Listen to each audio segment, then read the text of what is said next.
we have live route setting. The resetting will be done during the competition between rounds. Yeah, I would say we'll keep the whole climber in view. We won't be having close-ups at the key moments, which I know drives people crazy on a lot of comps. And as I say, I'm not this kind of rabid capitalist trying to nail climbing and milk as much money as we can out of it. But if you want to pay an athlete 100 grand to win an event, that 100 grand has to come from somewhere. It's not going to come from thin air. We want to go to big cities, big arenas.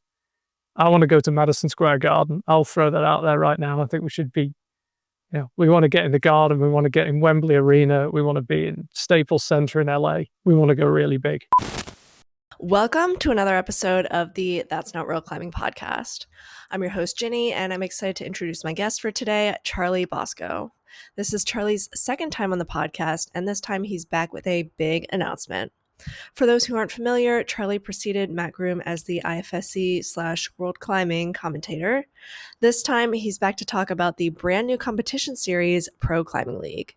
In this episode, we'll go over all the details of what a PCL competition will look like, the challenges they faced the past 5 years putting this together, and I'm diving into all of the finances as well. I hope you enjoy this episode with Charlie.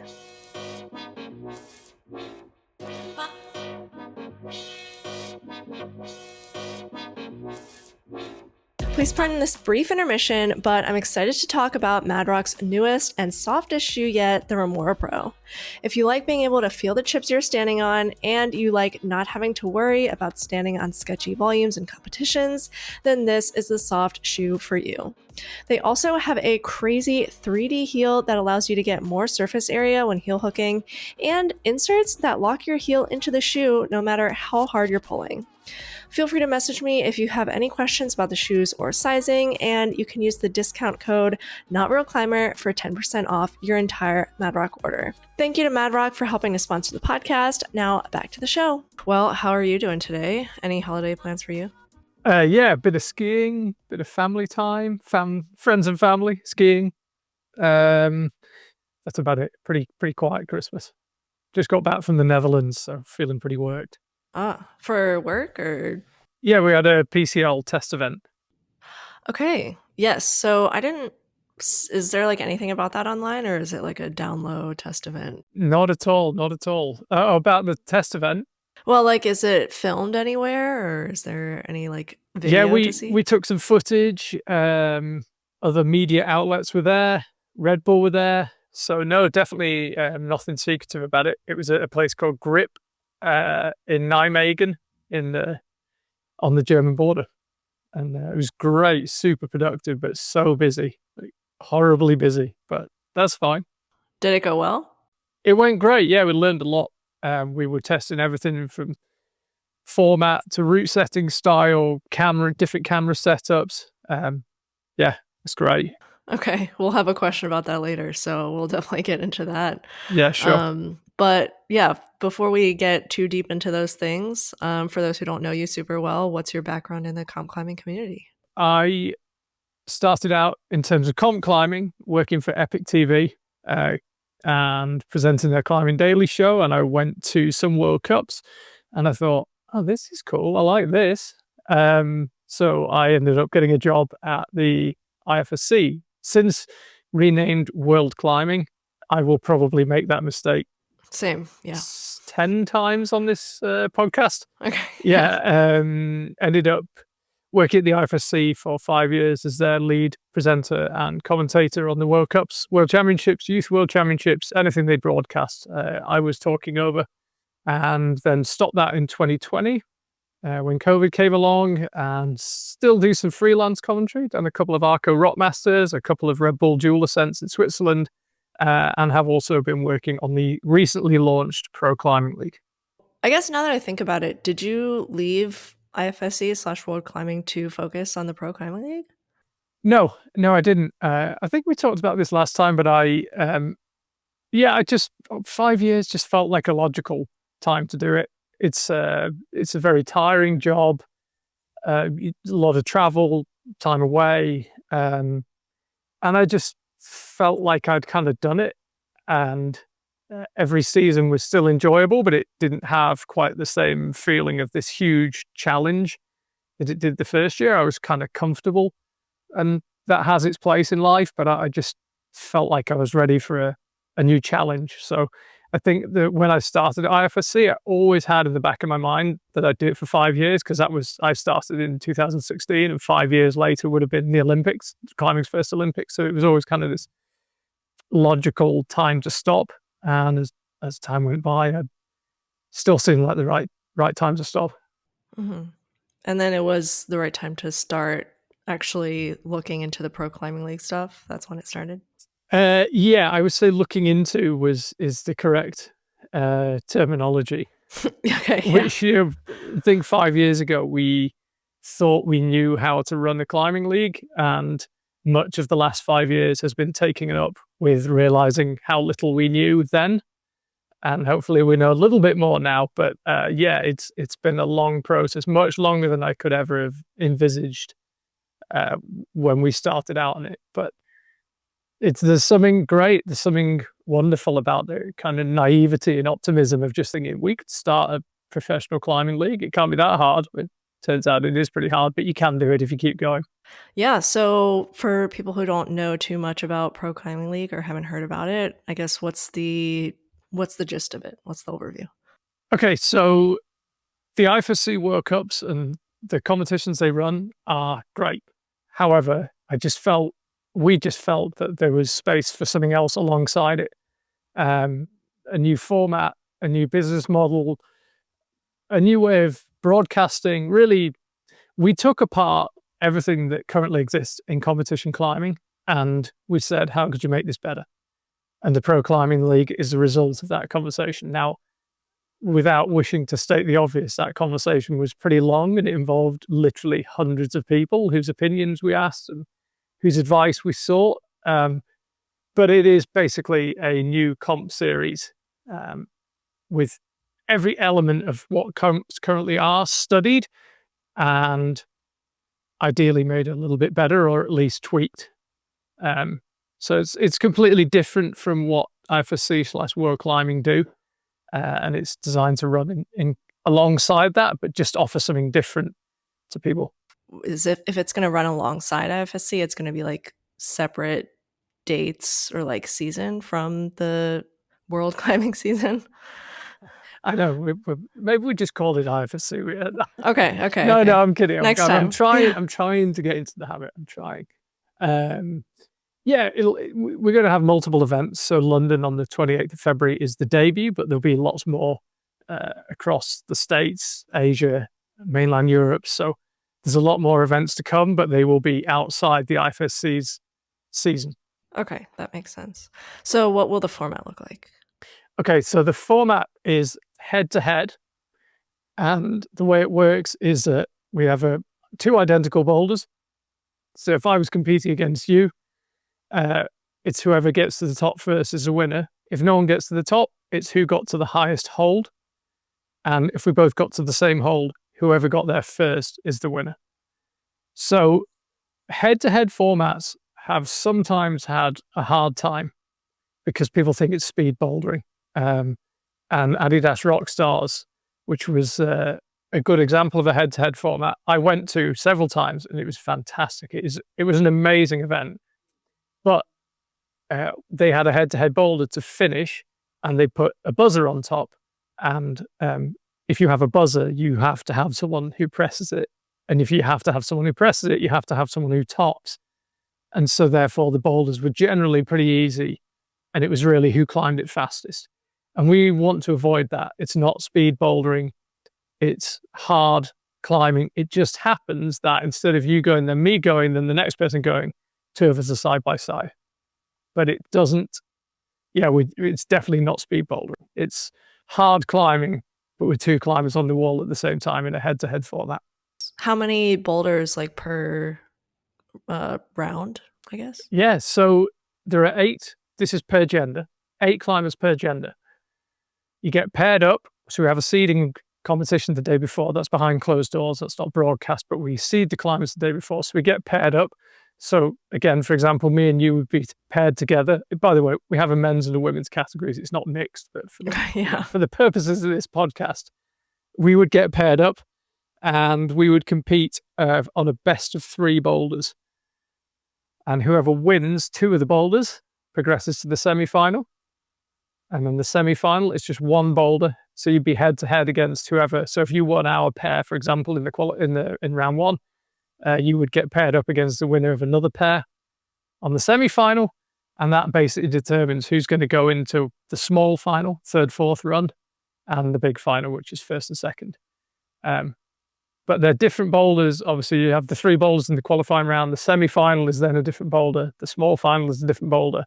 And the big final is also a different boulder. So you have to win, you have to win at least 4 boulders. But if it could be 5, depending on how the qualification round goes. If you win 2-0 or 2-1.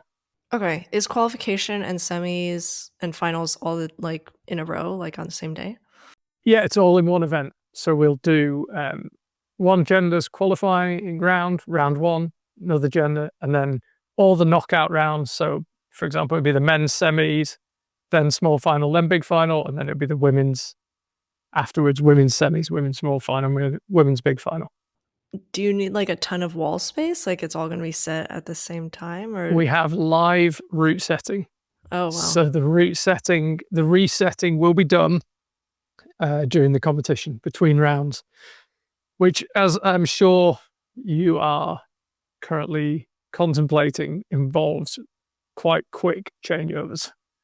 And this is something that we're working on. It was one of the things we were studying in the Netherlands at GRIP was how do we get that process to be quicker? How do we make it super accurate? Just trying to improve our systems around that. And we've done a lot of work on it and made a lot of progress. So those route setting breaks will be remarkably quick. It's pretty amazing how quick you can go. So I actually think it's quite a cool element of the competition. I think people in the arena and to an extent people at home watching the broadcast will enjoy watching that element of it. I guess, like, how do you keep people engaged during that break? Are you going to be commentating? No. Oh, okay. No. I think it's a little bit too much to be heavily involved with the organization and then having to commentate. I'm not sure that I could combine both those things. Yeah. But we've got a few ways of I guess you'd call it gamifying those reset breaks and making them engaging to watch. The flow of the show at times we'll want to focus on that route setting. At other times we might want to take people's attention away. People in the arena, at some stage you need a break. So some of the resetting breaks will be kind of engaging with that process. And other times we might not engage with it and people just go and grab a beer and have a break. But it's amazing how fast you can change bowlers with the skill team. How much time does it take? I would say with enough well-trained people, you can get all 3 duplicated boulders. So it's effectively, so we have 3 walls, each will have 2 boulders on it, like 1 boulder duplicated. So effectively it's 6 boulders, albeit 3 times 2. We reckon we can change the whole lot in 10 minutes. Okay. Which when we first tried it seemed ridiculous. But actually we've done a lot of work to bring that time down. Yeah, I mean, I could see it. I mean, you already know where the holes are going to go, and then if you just have like a bunch of people, it seems doable. It's a bunch of people who are well organized and know the boulders as well, because you've got to think you've got to put start tape on, you've got to put a disc saying top with tape at the top. You're potentially moving volumes, you're going up and down the ladder, you've got to make sure there are no screws left on the stage. So you can't, if you drop any screws, they've got to get picked up. It's all these little details. But it's actually it's been really fun and actually really satisfying figuring that process out. I'm sure it'll get faster too. It's kind of like the F1 tire changing process, it seems like. Yeah, exactly. Well, I think the record for changing 4 tires on an F1 car is under 2 seconds now. So that'd be cool to see. I think 2 second boulder changes maybe a little bit beyond us right now, but never say never. It'll be interesting to see. I could see people finding just the whole changeover process cool to watch. Yeah, well, I think climbers are interested in route setting. Any route setting video always does well, and it's kind of this. It's like this mystique around route setting because it's a creative science. It's science, but it's also completely creative. So it's a really fascinating process, route setting, and especially when you see over a dozen people descend on the stage and quickly swap out 6 boulders. I think that's really cool to watch, and I've watched it a few times, but to see it with a crowd, I think it's going to be really, really exciting. Yeah, that'll be cool. And then you said that there are 8 athletes per gender. I guess, like, how did they get chosen? Or, like, in the future, if this becomes a bigger thing, how do people become one of the 8 people who get to attend? So right now it's invitation only, just because when you've only got 8 each side, if we went down the road of trying to qualify people, then suddenly we've got to organize qualification events. There's a whole lot that comes along with that. So for now, it's invitation only. We will invite 7 people per gender, and then there's actually going to be a wildcard event in London, the details of which are now on social media at Pro Climbing League, where you can qualify and grab that 8th spot. And they are more or less open. So somebody is going to qualify for the event. Whoa. Yeah, I know. How cool is that? How cool is that? I mean, I love that. But longer term, what we would love to have is a pyramid system whereby, I don't know, for people that watch the Freeride World Tour, the skiing, it's probably a good example of it. But at the top, you have PCL. Maybe below it, there's tier 1, tier 2, 3, 4, and going down. And we would love to have events more or less in every gym in the world that had a clear pathway into qualifying for the PCL.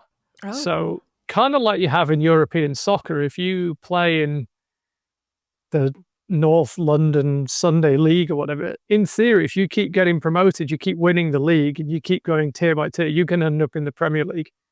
We would love to have that in the PCL, and that's kind of the longer term goal, is that there are qualifications all over the world, and you qualify for your regional, then your national, then the PCL qualifying. But not right now. That's a lot to set up. Oh, yeah, for sure. That'd be cool. And you would need buy-in from all the gyms. Yeah, there's work to do around that. But yeah, longer term, we'd like a qualification system, I think. It's to be decided how we do it. I think like Freeride World Tour, a few people you invite, a few people qualify, and maybe a local wildcard every week, something like that. Cool. So should I like fly out to London and try to compete and get in? Or you totally should. Yeah, that's exactly the kind of thing we're looking for. I mean, how good would it be if the wildcard won? I think that'd be amazing. If I became the wild card, no way, no shot. I don't think so. I don't know. I'm not sure. This Yanya, what's her name? Garley Bray? Yanya. I think so. Yeah, something like that. You think I could beat her? Well, maybe she's not all she's cracked up to be. I mean, till you try, you don't know. I saw her climb a couple of times, and she looked pretty impressive to me. But okay, yeah. We'll see. Hey, you got to be in it to win it. I think maybe if everyone mysteriously gets super injured, I'll have a shot. Yeah, I mean, that's really my only shot of winning a PCL event, is like mass sickness, or some sort of mass casualty event, which means I'm the only person with 2 functioning arms. I think other than that. But you wouldn't be allowed to compete. Yeah, we should check it. Actually, we haven't written any rules around that. I don't think we have a rule saying PCL employees can't compete. So maybe I should dust my shoes off. You said you're even too busy to commentate, so I don't think you really have the time to compete. Yeah, but now you got me dreaming now. So if people want to watch you compete, how do people watch? If they want to watch me compete, they'll need to fall asleep and have a very specific dream. Okay. If they want to see professional climbers compete, then the whole thing will be broadcast on Red Bull TV. Or, if you're in London, even better, buy a ticket. Yeah. The tickets go on sale 8th of January. Okay, yes, that's coming up soon. Is there anything that you feel like, thinking back on when you were commentating for IFSC World Climbing, is there anything that like really irritated you about that at that time, about things they did or like decisions they had made that you kind of now understand going through the process of setting up a competition yourself? That's a good question. I think the overall understanding of how hard it is to put on a climbing comp comes. It's so easy to watch the IFSC and go, why doesn't the cameraman show us the angle we want to see? Why is that boulder set that way? Oh, it's so obvious that the zone should be the hole before. It's so obvious that all this stuff. And actually, once you start dealing with the challenges of setting up a climbing comp, I probably have a lot more empathy for how challenging it is. We all think we could do better, right? We all think, well, if I had a comp, this would be the format and I'd broadcast it this way, and these would be the athletes, and these would be the sponsors, and these would be the holes I've used, and we'd have this type of boulder wrap. And that's great, and that's exactly what we thought. But then you actually start running into financial reality, and you actually start running into the politics of who will and won't work together. You start running into how sponsors get rewarded, and actually you can't build the sponsorship model you thought you could build, and you can't build the format you thought you could build because of a million logistical issues. So I would say anything that did frustrate me, I have definitely become more empathetic about, because it's bloody hard to make a climbing competition. Was there any like specific like example you can think of where it was like, wow, egg on my face kind of experience? I'd say the venues would be one of them, because some of the venues we went to at the World Cups, you think, oh, it's not a great venue. But actually, venues are really expensive. It costs so much to rent a venue. So if it costs so much, someone's got to pay for it. So how do you make enough money to pay for a venue? And actually, you can't just say, well, let's just go in Wembley Arena in London. Let's just go into Madison Square Garden. It doesn't work like that. It's really expensive and logistically challenging to get in and out of those places, not just in terms of hiring them out, but the logistics of how you get your walls in there, that's challenging. The logistics of how you sell tickets and where you sell tickets and how much you price them, that's all really challenging. So I think, probably venues is the one where I sometimes thought that the venues we were using weren't great. But now, having tried to find my own venues, I appreciate that it's not as easy as it might seem, and there's an awful lot more goes into it than where would be a really cool venue. What were some of like the costs you saw for certain venues? I think that information may not be publicly available, but we are talking. No, but we're talking. It's tens of thousands of pounds, euros, per day, multiple tens of thousands per day for any decent venue. And one of the challenges is you've got to pay for it before your event. So if you're counting on selling the tickets, it won't work, because you don't get your ticket money till after the event. You've got to pay for the arena beforehand. So there's all these kind of logistical issues that when you're dreaming of how you would do things, perhaps you don't think about. I know we were guilty of not thinking about it. I mean, I remember thinking, well, we'll find an arena that seats 10,000 people. Because I remember IFSC, as it was then, sold out the biggest arena in Paris, 12,000 seats. Wow. In 2012, and they did it again in 2016, and I went to it. And to be in an arena with 12,000 people watching climbing is pretty awesome. So naively, I just thought, well, let's get an arena, 10,000 seats, £50 a seat. You got 500 grand, $500,000. Yeah, that's plenty. It doesn't really work that way, because you've got to stump up the cash to pay for the arena. You've actually got far more expenses than you think. You've got to bring a wall in. You've got to buy holds, route setters, staff, all the expenses of people staying in that city. It's not quite as simple as saying, if we sell 10,000 tickets at £50 each, we've got enough money to run our event. Sadly, it proved, we pretty quickly learned that is not the simple mathematic equation it might appear. I definitely want to go more into financials in a bit later, depending on how willing you are to talk about all the things that go into the financials. But before we get into that, just more about like the whole planning process. What sparked the idea for this? I think when your job is to go to loads of events, you can't help but think about what you do to improve them. And that was just something I always thought about everywhere we went. Just naturally, you're curious. I'm curious and I'd be looking and thinking, wow, I would have put the stage over here, or I would have done it this way, or I feel like the comps go a bit quiet in this stage of the format. So if I had a format, I would try and get rid of that element of it. So if you take the format as an example, we kind of looked at all 3 disciplines of climbing and wrote down what's good about them, what's bad about them. Okay, how do we keep the 3 columns of good and get rid of the 3 columns of bad? And you can't do it entirely. But how do we kind of take the best thing about lead, the best thing about speed, the best thing about boulder, and put them in one format? And we had so many iterations of our format, some of which have made it through to the final version and some of which haven't. But yeah, I would say, I don't remember what your question was actually, but how it came about. Now I remember. Yeah. And I think it's just that process organically of thinking about, how would I change this if you could do it differently? And I would say the World Cups are great. I went to 100. They're really good. But I just felt there was space for something else. And that's all this is. It's not us.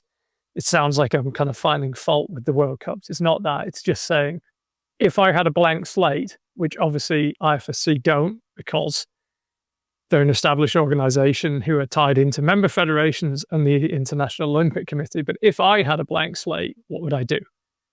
And that was more me philosophizing. And then I met Danan, and he kind of had a lot of the same thoughts. And we just started talking about it. And one thing I would say about this whole thing is that there's this insane power to actually starting something versus having it in your own head. So it probably sounds a bit of an unrelated example, but I saw a documentary about a guy who wanted to sea kayak from Australia to New Zealand. And his best friend said, now we all know that's impossible. You can't do that, right? He goes, but you sit in the pub and order a round of beers and start saying, okay, if you did do it, how would you do it? It actually, in a very funny way, it makes it possible. Because you're actually starting to solve the problems. You're saying, okay, well, we can't do it. But how long would it take? It'd take 21 days. Well, if you were going for 21 days, you'd have to tow something behind the kayak. Okay, well, if you're going to tow something, what would you tow? What would it look like? How would it work? And you actually start making it possible by the act of discussing it, if that makes sense. And I think that, right, when I saw that documentary, it really resonated with me, because I thought, oh yeah, that's kind of what happened to us. When I look at what we've finally managed to put together and how long it's taken, it essentially was impossible. But there's just incredible strength to just starting to talk about it. Because as soon as you start talking about it, you start saying, okay, obviously we can't start a climbing league, but if we did, what would your format be? We can't start a climbing league, but if we did, what venues would you go to? We can't start a climbing league, but if we did, who would you invite? And suddenly you start putting these pieces together. So that's been pretty remarkable, is the power of actually just getting started on something. Did he do it? He made it into New Zealand waters and capsized, and they found the boat. They didn't find him. Yeah. Wait, so he's dead? He died, yeah, he died on it. But he made it. He was in sight of New Zealand. Yeah, I know. So it's kind of a super sad documentary and everything, but I'm a sucker for adventure stories and things. So wait, what's it called? I knew you were going to ask that, and I can't remember now. Oh, okay. I'll look it up, I guess. Yeah, you'll be able to find it if you Google sea kayak Australia, New Zealand. It should pop up. Andrew, what's his name? Andrew something. Anyway, I knew you were going to ask, and the whole time I was thinking, what's it called? And now it's gone. Well, hopefully you don't follow a similar fate, I guess. It'd be pretty terrible if you ended up dying halfway through. Exactly. I feel like there's a million ways this could go, but that hopefully is not one of the outcomes. Whereas I think sea kayak in the Tasman Sea, you're taking a little bit more risk. Yeah, good luck. So one of the Instagram questions I got from Graydon Solanders was, what prompted the head-to-head format? If you're interested in ad-free episodes and would like to unlock over 4 hours of deleted scenes, including one where Charlie talks about criticism and what he's most stressed about for the competition, do consider helping support this podcast on Patreon. Some other perks include a membership pin shipped to you after 2 months, prioritized guest questions, or the ability to submit video questions, and more to come. The proceeds go back into the podcast, help me break even, and they help me improve the experience of the guests. If you'd like to help out non-monetarily, liking, commenting, and sharing helps a great deal as well. Back to the show. That's a really good question. I think one of the frustrations I have with a lot of climbing comps is there's kind of multi-elements to this. For a start, you don't see direct competition. So I think if you see tennis or soccer or whatever, there's this person on the right and there's this person on the left, and they're going at it. And they are competing with each other, and you can see them both. And we don't have that in climbing. And I think when we talked about why speed was great, we said it's fantastic because there is this sociological, psychological element that there's someone standing next to me. And it doesn't affect what I do, but it does affect what I do. And I think that's really interesting. And I think climbing, having an I go, you go format, which we traditionally had in climbing, it removes that element of competition. And I wanted to see that. So that was one of them. Another element is it's not nearly as engaging or easy to follow when it's I go, you go, because let's say you come out, try the boulder, you get the zone, but you don't get the top. And then 4 climbers later, the other person who's racing to win comes out. I can't really remember what you did unless I'm really dialed in and making notes, which is what I used to do commentating. I'd make notes of, Ginny got here, so I'll remember that one. But for the average viewer at home, they're not remembering that stuff. So it's actually kind of hard to work out what the person before did, and therefore where that leaves you. It's kind of hard to follow the competition in that respect. And the final thing, probably the most key, is we wanted a really clear winning moment. And I think one of the frustrations I've always had with climbing formats, again, with the exception of speed, is someone can win and you don't know they won until half an hour later. And the best example I give of this always is one of the Briançon World Cups. There were really strong climbers in the final. I don't remember who. And there was a young Japanese kid, 19 years old. I'd never heard of him. So I went to the Japanese coach, did my research, figured out how to say his name properly, got a bit of background. So I'd have something to say in commentary. And this kid was out first. He was 19. But, Sure, yeah. That's a kid. Yeah.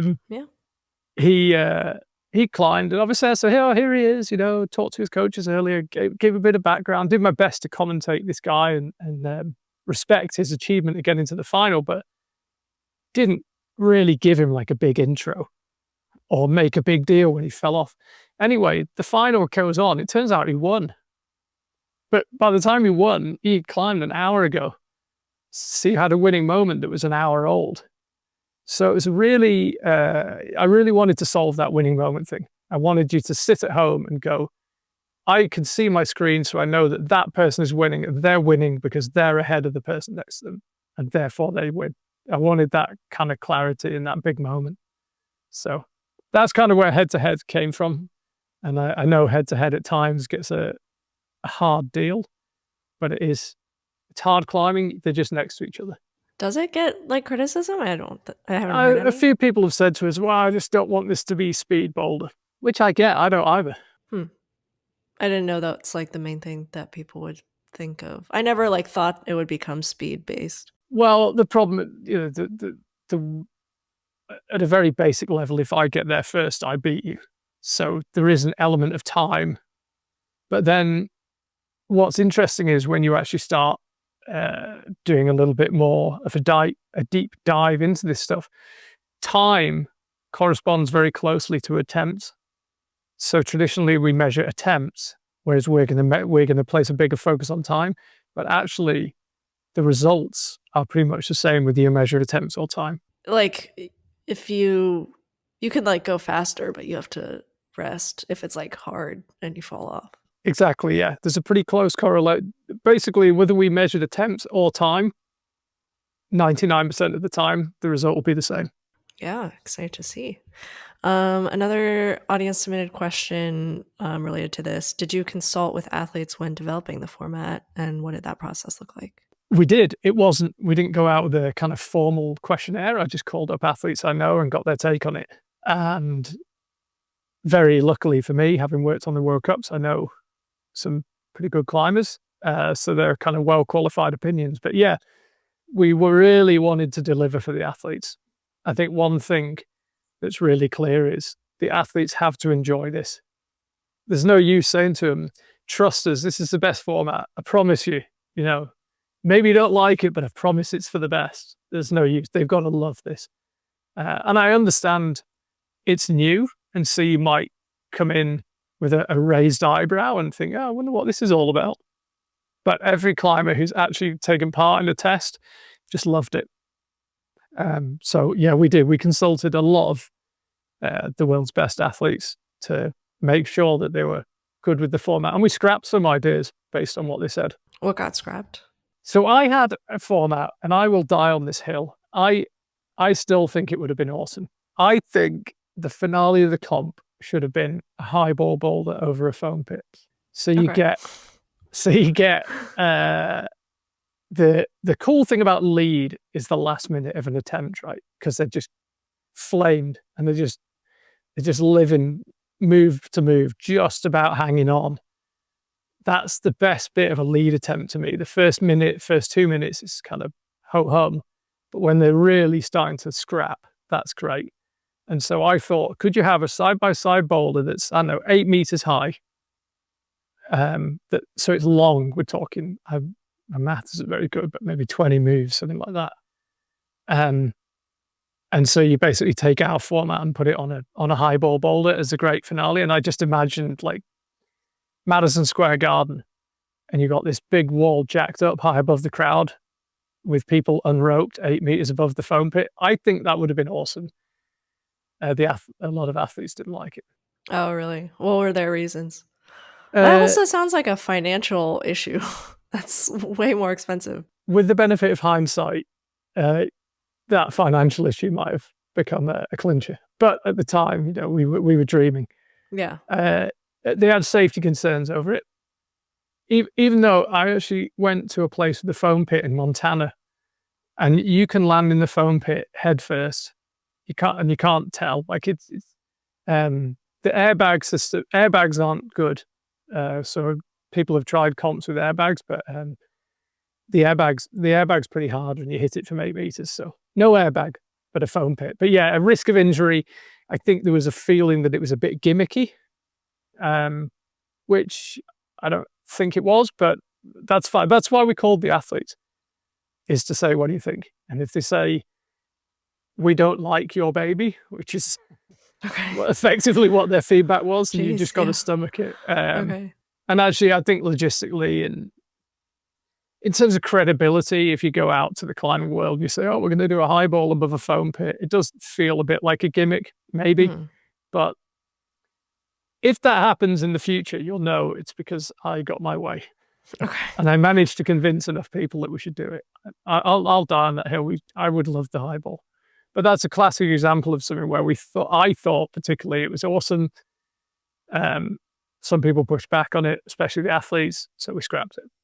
Are there any big mistakes you feel like you have already made in the process? I would say the hardest thing is keeping your I was going to say your emotions in check, because it's really easy to get off a phone call and think, oh, wow, this amazing thing's about to happen, or oh, there's this complete disaster. And actually, I don't remember the quote, but the poem that if you can keep your head while all around you are losing theirs. Now I've forgotten the rest of the poem, but the basic point is, keep your head together, you'll be okay. So I think just staying balanced, not getting too high, not getting too low, would be a big thing. I think we got let down by a few people. So I would definitely advocate people to get everything down on paper. If you think you've got an agreement, a handshake's great. And I like to work on a handshake, but getting it in black and white is never a bad idea. I think my highs are very high and my lows are very low. So maybe I need to read that poem. No, I'm the same. And we've got off some calls. Obviously, during this 5 years, we didn't think it was going to take 5 years. We always thought it was about to happen. And you can get off a call and you think, oh, we made it happen. And we kind of took steps. And we founded the company 3-4 years ago because it looked like it was about to happen and it didn't happen. And then you kind of buy a website and you start making the website and then it doesn't happen. And see, you keep thinking it's going to happen and it doesn't. So I think, if anyone knows how to do that thing where you don't get too high and too low, then please let me know, because I definitely am not able to do it, but I wish I could. Yeah, definitely. Okay, and then another audience submitted question about the planning, or I guess more about like the broadcasting side of things. They said, we as viewers often gripe about videography and production values. What is the best way to capture and broadcast a comp, and any interesting challenges you expect from this one? I would say, if in doubt, at the key moment, zoom in on the climber's feet. That's what I'm kidding. Okay. That's one of the criticisms you see a lot. No. Yeah. My mantra, whenever we went to a new World Cup and we kind of met the new cameramen, I always used to say, if in doubt, zoom out. We want to see the whole climber. We want to see where they're going. No problem seeing a bit of where they've been before on the boulder. So in some ways, the best way to film climbing is just to keep it pretty simple, which is to keep the whole climber visible and the next move visible and really get some context of where they are. We're working with Red Bull on the boulder, on the broadcast. They definitely know what they're doing when it comes to broadcasting. So yeah, I would say we'll keep the whole climber in view. We won't be having close-ups at the key moments, which I know drives people crazy on a lot of comps. And we are going to have very innovative angles. We're going to put cameras in places that haven't been put in climbing comps before.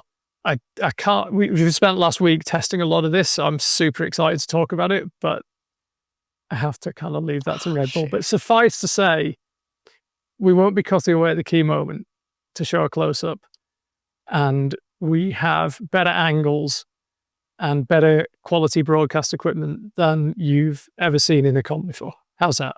I had talked to Antonin, who was doing broadcasting for the IFSC, and some of the issues he had mentioned was like when you're traveling around, you don't have access to the same camera people or people who necessarily know climbing. So how are you fixing that issue? Well, I actually spoke to Wanto this morning. He said hi.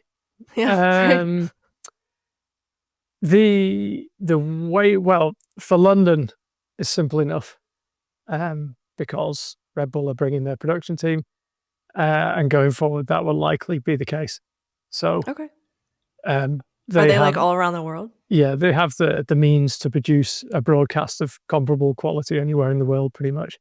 So, wherever we go, I don't anticipate any kind of drop off in broadcast quality, which that's one of the challenges on the World Cups, is that every time you go, you get a new camera crew. The IFSC financially aren't in a position, understandably, to fly out camera operators to Japan when there are plenty of capable camera operators already there. So I would say we won't have a drop off in quality no matter where we go, but I understand why it does happen. Having worked in the broadcasting for the World Cups, is that each time you go, you take a core staff, but you then have to get local operators, and that means you get a variety in quality. But that's not something that we will have to worry about. Okay. I guess I just wonder, how come they didn't try to, I don't know, get a sponsor like Red Bull that has, I don't know, action sports broadcasting everywhere? I don't know. Sorry, I'm not dodging the question. I just don't know. Yeah, fair. I would seem like a good partnership, but it's very hard, and especially with the World Cups, you got so many. For a broadcast company, if you think about the costs and the logistics of moving a sufficiently big crew around to do a great job of filming the World Cups, it would be a big investment for someone. So you'd want to be pretty confident you were going to get enough viewers to make that worth it. True. Okay. Well, definitely want to get into the finances a bit. I hope that that's something you can disclose some information about. Yeah.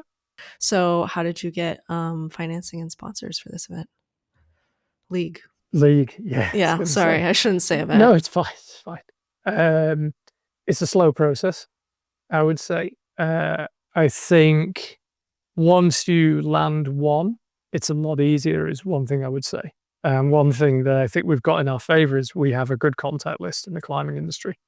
So early on, although most of them didn't end up working out, I could at least go to people that work at major brands and say, "Hey, we're thinking about doing this. What do you think? Like, what's your take on it? What would you, if we came to you, what would you be looking for?" And so we had the opportunity to refine what we were doing to reflect what the brands were saying, which I think if you were coming in cold would be a lot trickier. You've got to go to whoever it is and say, "Hey, I'm Ginny. I want to start a climbing league," and they don't know who you are, and that makes it a lot trickier. So the old adage that it's who you know, not what you know, is so true, because we were just able to go to the head of marketing for Europe for big climbing brands and say, "Hey, man, can you meet me in the pub? Want to ask you some questions," and we could start learning pretty quickly. But once we landed a couple of sponsors, it made it a lot easier. So I would say getting the first one is the tricky bit. And if you have someone who can smooth your passage, then that makes it a lot easier. But yeah, I think for us, working with Red Bull was a huge deal, because even now, if we were to go out cold to sponsors and just say, "Hey, we're these people that really know about climbing. You remember me? I used to do the World Cups. Give us loads of money." That's pretty tricky to get them to put their hand in their pocket. Especially a big sponsorship in climbing is not a big sponsorship by mainstream sports standards, and it's maybe not enough to move the needle on a big event like this. The amount that a climbing company would spend on sponsorship is not enough to really get something like this moving. So being able to say, "Hey, we're working with Red Bull. We convinced Red Bull that we could do this." I think, that was huge. That really opened the door for us. So yeah, getting the first one and getting a brand or someone who will stand up and say, "Yeah, I'm putting my money into this. I believe in this." So whoever the next person that comes along is not the first. That's the tricky bit, getting the first one. And so what was the most expensive part of the whole process? Oh, that's a good question. I haven't looked at the budget for ages, actually. Well, the overall budget. I looked at the bit I'm managing. I'd say the venue. Okay, Yeah. that makes sense. And if we weren't working with Red Bull, it would be the broadcast. Because if Red Bull weren't doing the broadcast, we would have to pay someone else to do it. So a lot of what you try and get is value in kind. If you think about the cost of booking an arena, flying out the climbers, accommodating the climbers, route setting, walls, holds, the broadcast, it's an awful lot of money.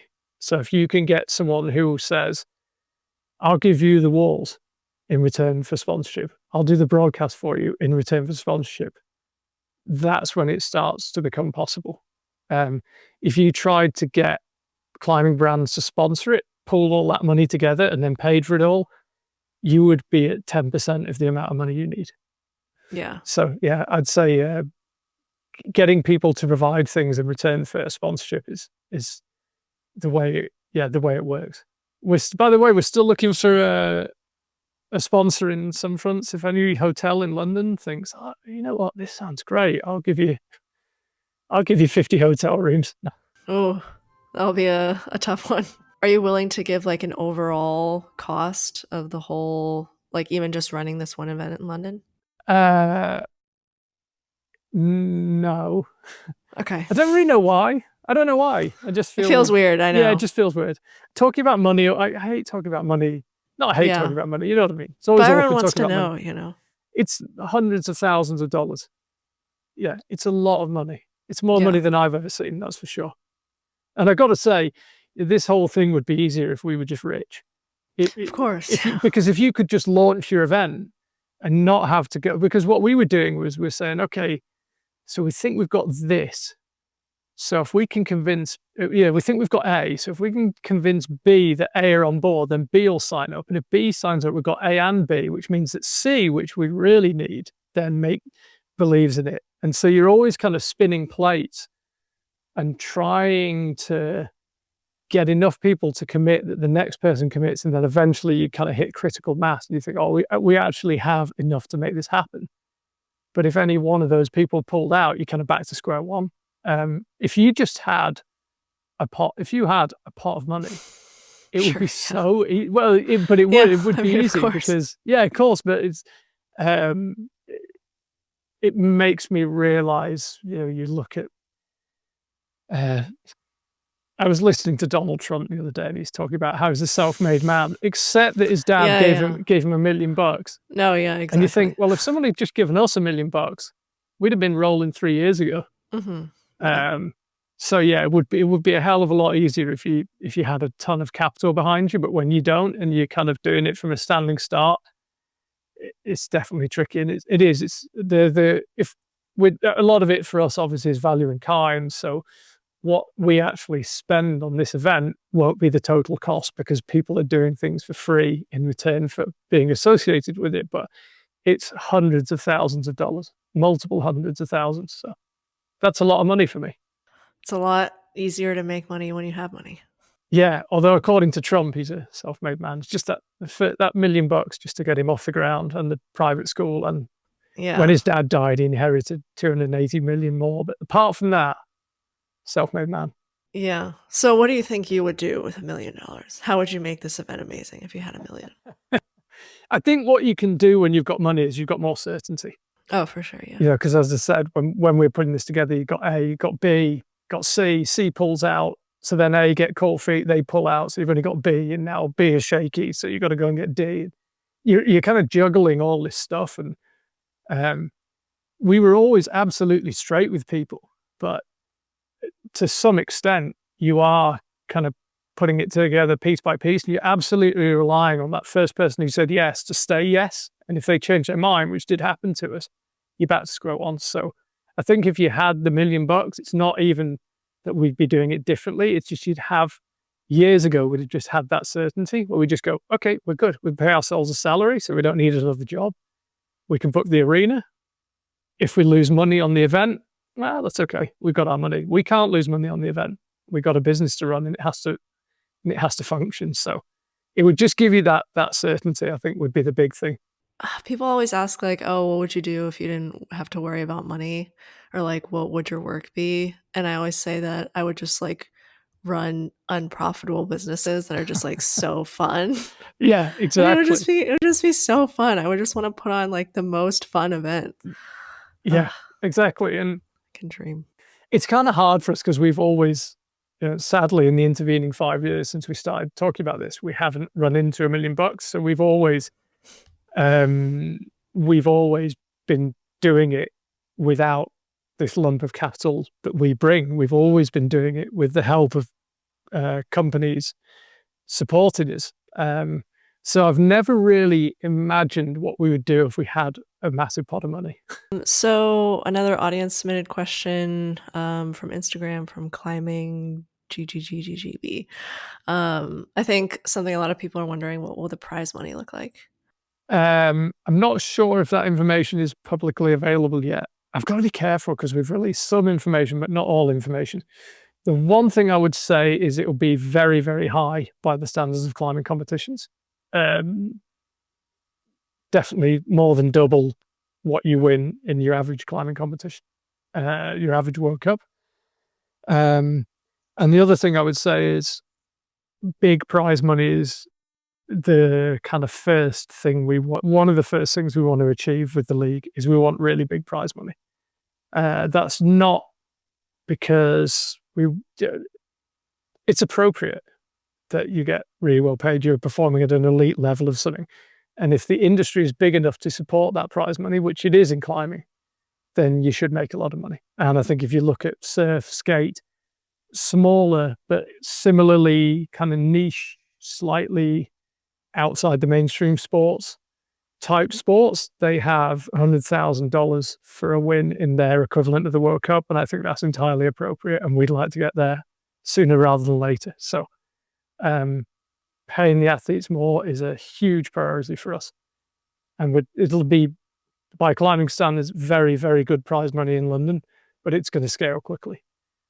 And we actually spoke to, this is kind of random, but we spoke to a guy who was an agent for NBA players early on, and he said, as soon as you can, just pay the athletes more. Always pay the athletes more. And he said, because it makes it aspirational. So we, to some extent, some more than others, but we look up to rich people. If you hear that LeBron James or Steph Curry makes $100 million a year or whatever, it kind of puts them on a pedestal socially. So there's that, but also it increases the jeopardy. Imagine if someone's going out to the final boulder, and if they top it or not, there's 50 grand riding on it. It's pretty cool. It increases that jeopardy. So it adds aspiration, kind of kudos to the athletes if you pay them well, and it also makes your comps more dramatic. Yeah, I'm wondering, now that you've gone through this like financing and planning process, what do you think is the difference that allows these like similar size sports like skateboarding or surfing to pay out more to the athletes versus why it's just like not able to happen in climbing so far? It's a really good question. I think that those leagues are set up as commercial entities. So what we have now with the IFSC is a federation, and a federation is a not-for-profit organization that has multiple member federations. So it makes it very hard to generate huge amounts of money. It also makes it very hard to make changes to your rules because you have to go through committees, and there's a long, long process to really making any change to what you do. Whereas something like the World Surf League is a commercial operation, and we're not. When I say commercial operation, it gives things a hard time. We're not just out to make profit. But if you're a private business, you can basically say, our format didn't work in London because of, or this element of the format was problematic. We're just going to change it and it'll be better in the New York event. So I think also the way those leagues are set up enables more sponsorship to come in. So if you look at current World Cups, you have to compete for your national federation. So you therefore have to wear federation gear, which means you can't advertise your sponsors as well. And the commercial opportunities for sponsors are pretty limited. You can kind of sponsor a climber's shoes or their chalk bag and nothing else. So then the World Cups, as amazing as they are and as good as they've been for our sport, I mean, wow, we've got climbing to the Olympics, but it's very hard to scale the commercial side of federation events. I think the other thing is the World Cups don't get massive viewing figures relative to the size of the climbing industry. I think if you look at World Surf League, Freeride World Tour, Skate, is it World Skate League? Could be. Whatever the professional league is in skating. I spend a lot of time studying it. I've just had a brain fart. But they get really good viewing figures. And the more people that watch your comps, the more valuable they are. So I think that's probably the two big factors is you need bigger viewing figures. You need more people watching. And you also need to structure it in a way that it's appealing for brands to sponsor.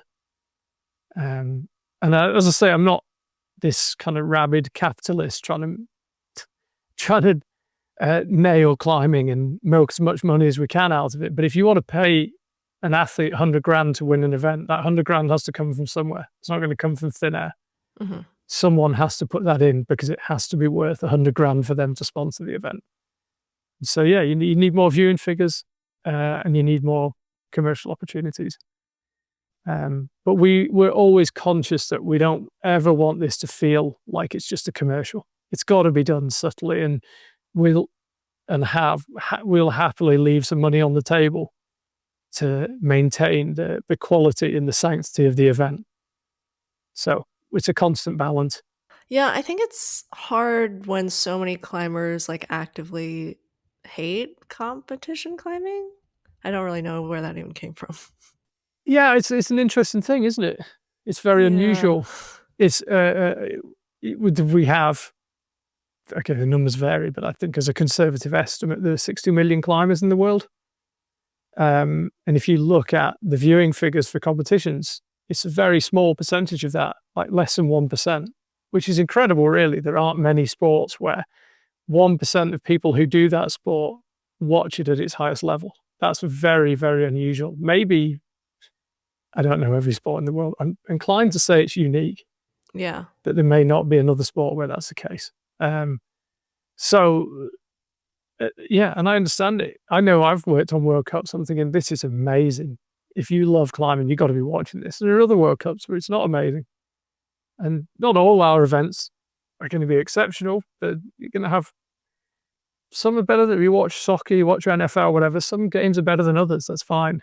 But I think if you can consistently put on something that more people want to watch, I feel like a lot of people will get over that. So I think they kind of solved the whole thing where there's like events that aren't that interesting by adding in gambling. I've been getting really deep into the sports betting, not personally sports betting, but I get a lot of content about sports betting. The podcast needs to start paying, right? You got to pay back. Yeah, exactly. Yeah. But I'm just so interested in sports betting, and it like really solved the issue of there being like boring football games or like boring whatever where you don't feel a connection to the team, or you like don't like, it's like two really bad teams and no one really cares. And I feel like that kind of solved that part where now people even want to watch those games just because they have like money in it.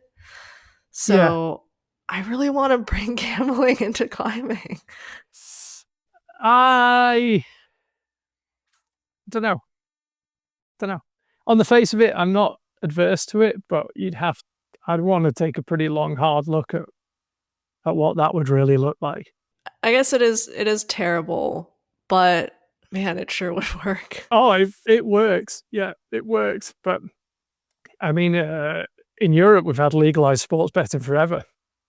But in the States and Canada, it's been a more recent development. And I think I think betting has changed a lot with phones. Back in the day, you had to go to a physical betting shop and write on a piece of paper what your bet was.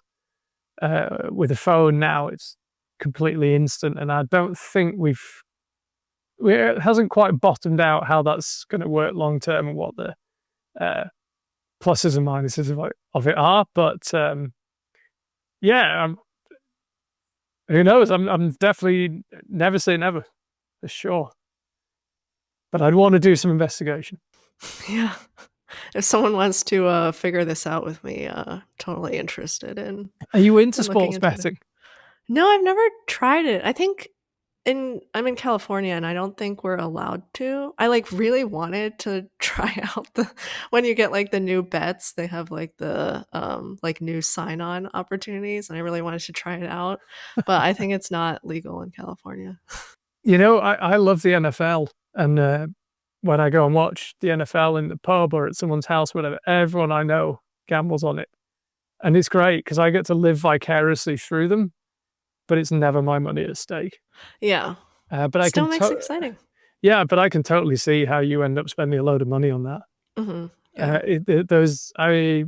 I kind of have a reasonable understanding of the apps just from sitting with people and talking about what they're betting on. And they're pretty smart, those apps.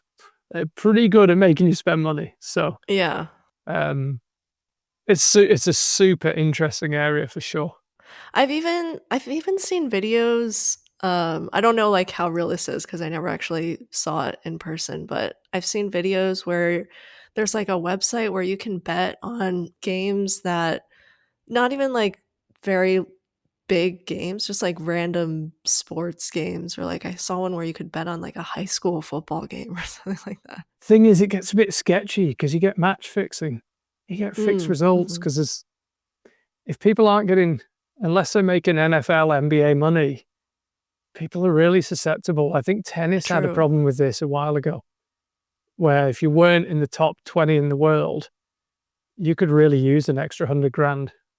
True. And so it was open to a lot of dubious practices and game fixing. So Oh, yeah. that is something you'd want to be very wary of. It's a minefield. I can see why they legalize sports betting in the States, but wow, it definitely feels like no one's quite sure. They've opened the gate and let the animals out, and they don't quite know what's going to happen. Yeah, I guess for sure there's a lot of comments anytime something crazy happens in a game that it's like fixed or that it's for the sports betting or it's scripted. I bet they're not always wrong, people saying that. Well, I mean, all publicity is good publicity. To some extent, yeah, I agree. Yeah. Although I feel like a comp fixing scandal would actually just not be good publicity, but you never know. Maybe we could spin it. Yeah, it could be interesting. Makes things interesting. Okay, so I guess back to the topic. No, yeah, financials. I think I covered everything in the financials then. What will success look like for you? That's a really hard thing to define. I would say I expect the PCL to be a professional organization comparable to the best sports leagues in the world. Maybe not in terms of revenue, but in terms of how well it's respected and how well it's run. I think these should be the best events in the history of climbing, both for the athletes and the fans. And I just hope that in fact, I know that the PCL will be kind of an industry defining organization. And I hope that, what would success look like? Yeah. I mean, don't get me wrong, we have financial and sponsorship answers, but that's pretty dry. And that's not really, I don't think, what you're getting at. I think. Well, I mean, if you want to talk about like success in terms of money, that works too. Well, no, I mean, we put it this way: if someone gives you 50 grand, you've got to deliver 50 grand's worth of value back to them. I mean, without wishing to state the obvious. So, if you think about what the event costs, we've got to deliver that back in value to people. It's not always that easy to quantify. Henry Ford said the problem with marketing is that half the money you spend on it is wasted, but you don't know which half. And that's so true. So we've got to deliver that value, but more globally, I think success for me would be that more climbers watch comps, that everyone involved with climbing, everyone who goes to the gym is at least aware of PCL and hopefully watches it and is inspired by it, that the athletes love it, the athletes start making real money, and that this is a long-term sustainable league that's here for the next decades. I think it would be so cool if the gyms could get involved in it. I think that would make a big difference. Yeah, and I think slightly away from what you talked about, what's success, but one of the things we've talked about constantly is how do you link what people do in a gym to what happens in a comp? And that's something that's massively missing right now. You watch a comp, it's a comp. When you go to the gym, it's something completely different. And we have a lot of theories about how you might do this, and we have plans to make this a reality. But if we can link what goes on in a comp with what goes on in a gym, and you can create synergy between those two, then I think we're really onto something. Because right now they feel so disconnected. They don't feel relevant to each other. And we need to do something about that. Yeah, one of the gyms around me has like a World Cup wall, and they also play like comp climbing events on the TVs around, and I feel like that's a great way to do it. Yeah, and we've got a lot of plans around this longer term for sure. Stay Nothing tuned. You can get into. I probably shouldn't right now, but stay tuned on that one. Stay tuned. We really want comps to be relevant to the gym experience, and we want to bring gyms along. I think the biggest expense for a climber right now is a gym membership, and so we really want gyms to be a big part of the PCL. All right, so let's get into some of the other audience submitted questions. The first one, what will the schedule look like in the future? Will there be a regular circuit? And similarly, how will you select future locations and venues? So there will be a regular circuit. we would like to get into bigger and bigger venues. So we think we can get into big arenas. If you look at the IFSC selling out Bercy Arena in Paris, 2012, so what's that, 8 years before the first Olympics, 14 years ago, when the industry was less than half the size it is now, we think we can sell tickets in big arenas. Again, without wanting to state the obvious, if you pay to rent a 10,000 seat arena and sell 4,000 tickets, you've got a very big financial problem to solve. So we've got to be careful, we've got to scale it. But yeah, there will be a regular circuit. We want to go to the biggest cities in the world and the best venues in the world. And one thing that's absolutely key about this is we're going to climbers. Climbers aren't coming to us. I think a lot of climbing comps are still held in climbing's traditional heartlands, which is the mountains. But climbing has changed beyond all recognition. Most climbers live in big cities and don't climb outside. So we are going to them. They don't have to come to us. So we want to go to big cities, big arenas. I want to go to Madison Square Garden. I'll throw that out there right now. I think we should be, we want to get in the Garden. We want to get in Wembley Arena. We want to be in Staples Center in LA. We want to go really big. So yeah, there'll be a regular circuit, but hopefully the venues get bigger every year. Okay. Are there other locations already announced for this year? No. Next year? But there'll be a North American event next year, and there'll be another European event next year. Like already confirmed or like hopeful? Not confirmed. We know what the venues would be. We know where we'd be going, and we've found venues that we think work for us. But no, we haven't confirmed yet. They won't be confirmed before London, or very unlikely to be confirmed before London. Just to clarify, next year is in like 2026, because yes. I guess this is coming out next year. Yeah, 2026. Okay, there'll be multiple PCL events in 2026, beginning with London. Okay, cool. Exciting. Next one, when you tested the PCL format, what aspect of it was the most engaging or exciting for the athletes? The fact that there's someone standing right next to you, because it just fundamentally changes the way you behave. If I fall off a boulder and I've got 4 minutes, there's no one else on the stage, I can rest for exactly as long as I want to rest. If there's someone standing next to me who I've got to beat, that completely changes. So as simple as it sounds, it's the element of having to think about someone else's performance, because if I've got 4 minutes to myself and I know that I've got to top the boulder, I'm only focused on how to use that 4 minutes smartly for me to top the boulder. I don't have to worry what anyone else does. So just adding another person in there completely changes it. So I'd say that's the biggest thing. For the athletes, when you're watching, it's when people are really near the top of a boulder and they're head to head. And it's been remarkable a few times in the tests how close people are. Like we had a move not long ago, he jumped out left and swung, and they were literally, it was like they were choreographed dancers, perfectly timed. And then there was a slower move, and one of them did it a bit quicker than the other, and then the other one began to catch up. And when people are head to head, climbing at their limit near the top of a boulder, that's about as good as it gets. Are there any like strategies you saw come up that were interesting? Yeah, for sure. And I think we'll see lots more. I think that's one of the biggest unknown elements for us, is how will people actually interact with each other. So we did one test where there was a boulder that was kind of hard to read.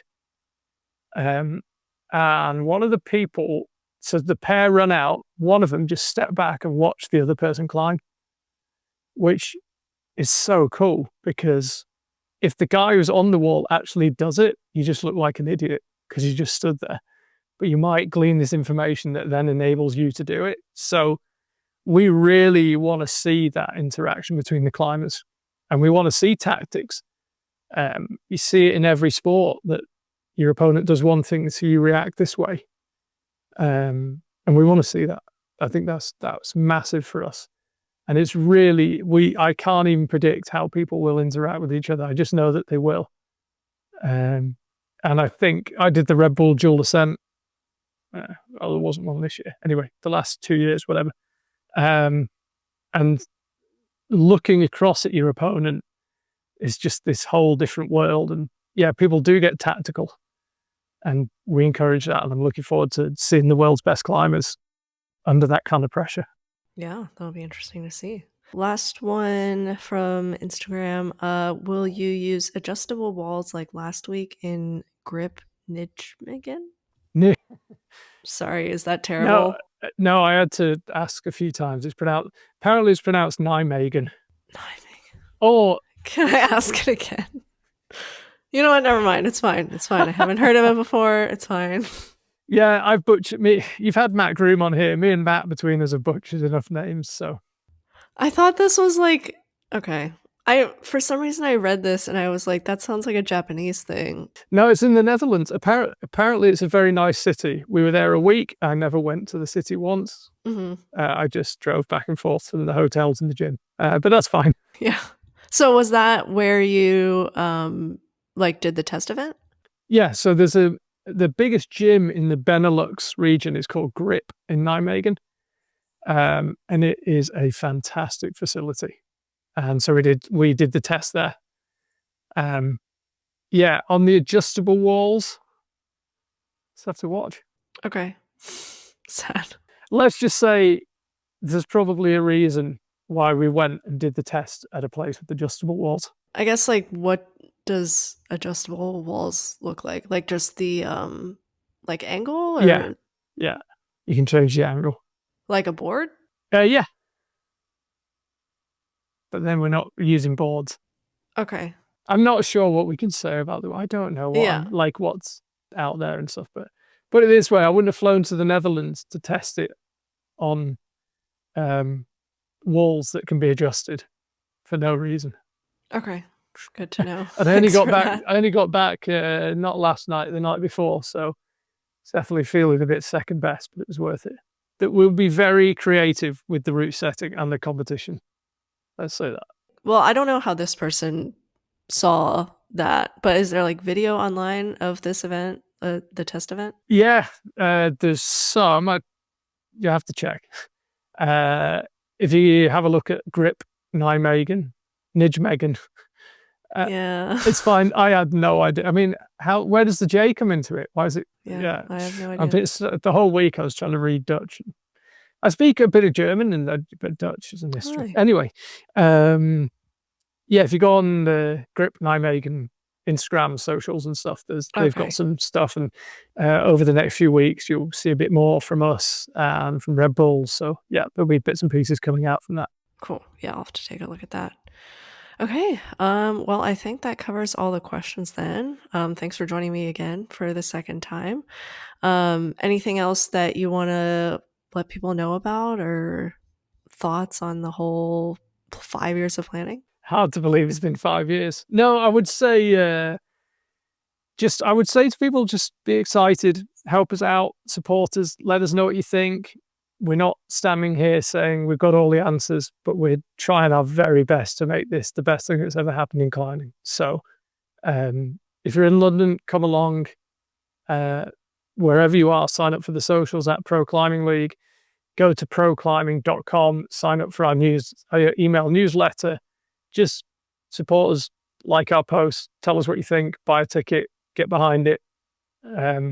It's a huge moment for climbing to have a professional league starting like this, and it's happened. Every sport has, in some way or other, has a commercial league in it, and we're really excited that climbing is finally going to get one. I think it's going to be amazing for the athletes. I think it's going to be amazing for people watching. It's going to be amazing for gyms.